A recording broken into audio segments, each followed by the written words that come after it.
नमस्कार सभी धर्मी लोगों का आपके अपने चैनल पर एक बार फिर स्वागत है। आज मैं किसी धर्म के वचन पर न बोलकर मांसाहार पर बोलूंगा कि मांस खाना मनुष्य के लिए कितना नुकसानदायक है।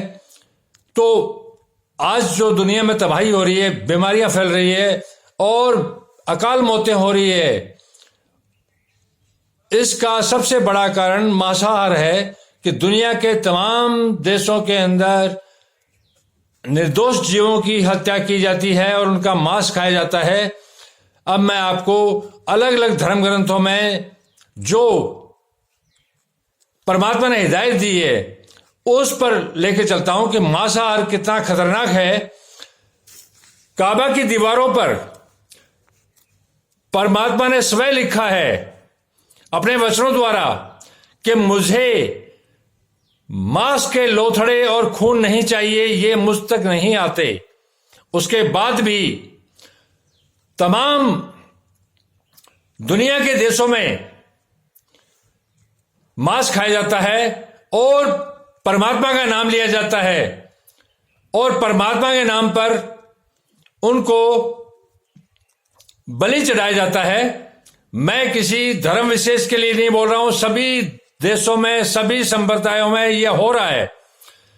जाहिरा और पोशीदा तरीके से किसी भी जानवर की हत्या करना, हत्या का मतलब है पवित्र आत्मा की, एक पवित्र आत्मा होती है उस जीव में, उस आत्मा को अकाल मौत के तहत काट के और खा लिया जाता है। वो आत्मा उस शरीर, जब वो मृत हो गया तो उस शरीर से बाहर निकल जाती है, लेकिन उसको मोक्ष नहीं मिलता और वो अंतरिक्ष में भटकती रहती है और अपने घर का, अपने शरीर का जिसने नाश किया है उसके पीछे लग जाती है। वो एक कृत्या के रूप में कार्य करती है और संसार में ऐसी अरबों आत्माएं घूम रही है जो अतृप्त हैं, जिनको मोक्ष प्राप्त नहीं हुआ है। ये अतृप्त आत्माएं धरती पर नाश करने का काम करती है, प्रेतों के रूप में, बीमारियों के रूप में और अलग अलग व्याधियों के रूप में। इसका कोई इलाज नहीं है, ये हमारे कर्मों का फल है। जब काबा की पवित्र दीवारों पर लिखा है परमात्मा के वचनों द्वारा, आयत द्वारा कि मुझे मांस के लोथड़े और खून मत चढ़ाओ, ये मुझ तक नहीं आते। जब उस तक जाते ही नहीं है तो फिर जरूरत क्या है। एक बात। दूसरा ये लिखा है तुम्हारी परहेजगारी अर्थात अच्छे काम मुझ तक आते हैं। परमात्मा पवित्र है, उसके पास हर चीज पवित्र ही जाएगी। अपवित्र तो धरती की चीजें हैं। मांसाहार शैतान का भोजन है। शैतान नहीं चाहता कि इंसान परमात्मा के मार्ग पर चले, इसीलिए शैतान ने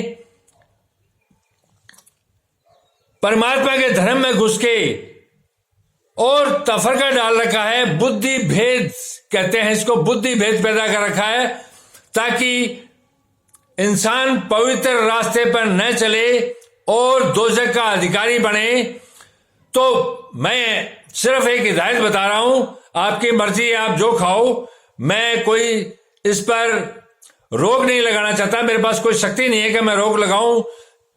लेकिन जिस आत्मा का घर आप उजाड़ोगे, जिस आत्मा का शरीर का आप नाश करोगे, उसको खाओगे, वह आत्मा आपके शरीर को भी खाएगी, ये निश्चित बात है। आप भी देखोगे, मैं भी देखूंगा, आप भी इंतजार करो, मैं भी इंतजार करता हूं।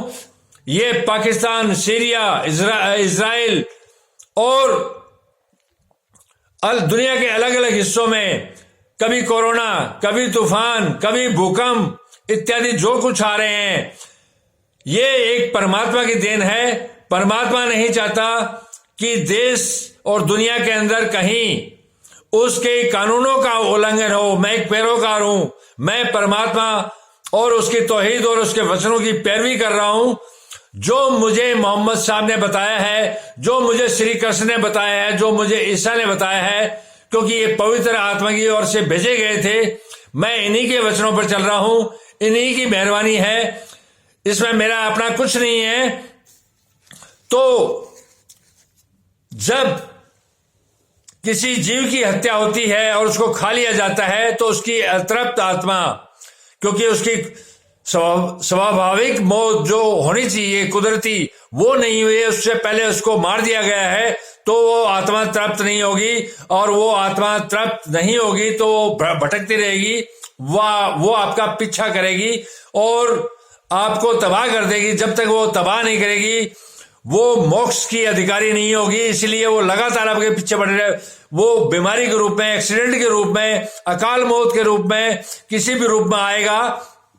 अब मैं आपको बताता हूं, ईसा भी मांस खाते थे, मोहम्मद साहब भी मांस खाते थे, लेकिन ईसा और मोहम्मद साहब का समय अलग था। उस समय बारिश नहीं होती थी, अरब के अंदर पानी की बूंद के लिए लोग तरस जाते थे, अन्न कहां पैदा होता था, धरती इतनी विकसित नहीं हुई थी, खाने पीने के साधन बहुत सीमित थे, अपना जीवन बचाने के लिए ऊंटों को जिब्र किया जाता था ताकि इंसानी समाज को, बच्चों को बचाया जा सके, इसलिए एक मजबूरी के रूप में मांस खाया जाता था।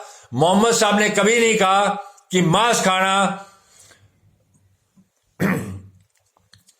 पवित्र काम है, ये ईसा ने भी कभी नहीं कहा था। उनकी भी ये मजबूरी थी कि इजराइल में उस समय कुछ नहीं होता था और अपने आप को जिंदा रखने के लिए समुद्री जीवों को, इत्यादियों को खाया जाता था, लेकिन आज संसार में सब कुछ है खाने के लिए, और इसके बाद भी लोग नहीं सुधर रहे हैं। वो एक उन्हीं पर ले जाते हैं, अपना पाप मोहम्मद साहब पर गिरा रहे हैं, अपना पाप ईसा पर डोल रहे हैं, अपना पाप श्री कृष्ण पर डोल रहे हैं, अपना पाप श्री राम पर डोल रहे हैं।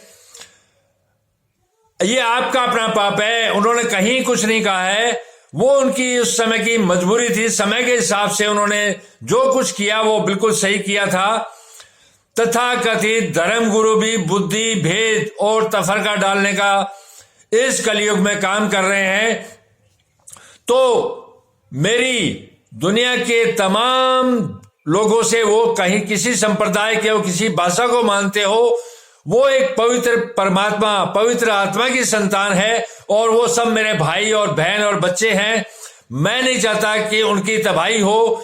इस तबाही को रोकने के लिए कोरोना कोई खत्म नहीं हुई, कोरोना से भी बड़ी बड़ी चीज उसके पास है। संसार की तबाही हो, परमात्मा नहीं चाहता। परमात्मा किसी को मार के खुश नहीं है, लेकिन ये हमारे कर्मों की वजह से हो रहा है। तो मेरी पाकिस्तान, सीरिया इत्यादि, तुर्की इत्यादि देशों के लोगों से अपील है कि वो उनके दुख में मैं शामिल हूं, और वो जो हुआ सो हुआ, जो अब तक पाप हुए वो हुए, लेकिन अब आगे से अपने आप को पवित्र करे और पवित्र एक मार्ग पर चले। ये पूरे संसार के लोगों को परमात्मा की हिदायत है। मानोगे तो परमात्मा का पवित्र रास्ता और जन्नत के और स्वर्ग के अधिकारी बनोगे, नहीं तो यहां भी नरक भोगोगे और आने वाले जीवन में भी नरक भोगोगे। धन्यवाद, कल फिर मिलेंगे।